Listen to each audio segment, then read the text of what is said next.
টাকা আর রুচির সম্পর্ক অনেকটা ওয়াইফাই আর পাসওয়ার্ডের মতো।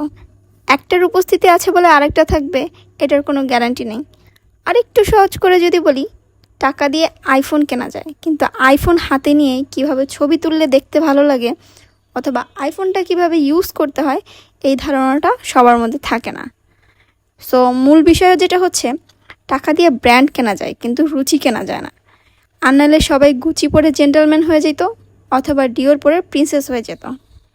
অনেককেই দেখবেন ব্র্যান্ডের শোরুম থেকে লাখ লাখ টাকা খরচ করে ড্রেস কিনে, ওই একই ড্রেস আবার কিছু মানুষকে মাগনা দিবেন, সে পরতে চাইবে না। এটাকেই বলে রুচি।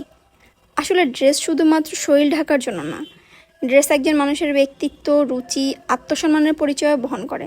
দামি পোশাক পরলে কেউ রুচিশীল বা রুচিশীল দেখাবে, ব্যাপারটা এরকম না, বরং কোন পোশাক কোথায় কিভাবে পরতে হবে এটাই একটা মানুষের রুচি বহন করে বা রুচিশীল মানুষের পরিচয় বহন করে। আমি এমন অনেক মানুষ দেখেছি যারা নিউ মার্কেট থেকে 200-300 টাকা দিয়ে ড্রেস কেনার পরেও মানুষ তাদের প্রশংসা করে ভরে ফেলে।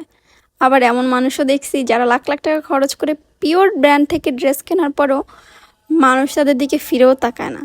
এটার মূল কারণটাই হচ্ছে আপনার ফ্যাশন সেন্স, ড্রেস সেন্স অথবা রুচির উপরে ডিপেন্ড করে। কলেজ লাইফের একটা ফ্রেন্ডের কথা আমার প্রায়ই মনে পড়ে। ওরা অনেক রিচ ছিল, ঢাকাতেই ওদের বাড়ি আছে, গাড়ি আছে। ওরা সবসময় কোনো অকেশনে, ঈদ বা পহেলা বৈশাখে অনেক কেনাকাটা করতো, ব্র্যান্ডের শোরুম থেকে কেনাকাটা করতো। কলেজে আসলে আবার গল্প বলতো বা ছবি দেখায় বলতো এটা এত টাকা দিয়ে কিনছে, ওটা অত টাকা দিয়ে কিনছে।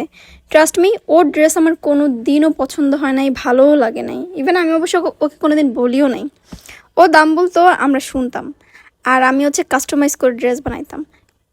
গজ কাপড় কিনে, লেস কিনে, ওইভাবে ডিজাইন করে হচ্ছে ড্রেস বানাইতাম।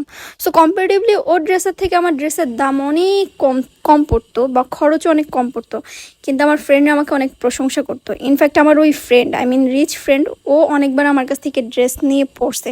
আমার সেটা নিয়ে কোনো কমপ্লেইন নেই বা আমি সেটা নিয়ে বলতেছি না।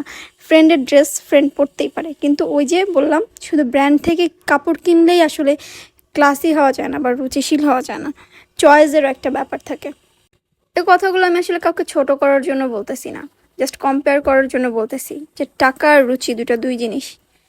আর রিসেন্ট টাইমে এটা আমার মাথার মধ্যে ঘুরঘুর করতেছে কেন, ওই যে একটা ব্লগার আপু বিয়ে করতেছে, এতদিন ধরে ড্রেস আপ করতেছে, এতদিন ধরে সে বিয়ের প্রোগ্রাম করতেছে, এটা ওইটা এত কিছু করতেছে।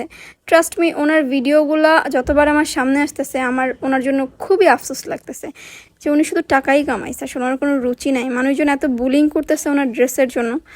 যাই হোক, সবাই ভালো থাকবেন, সুস্থ থাকবেন।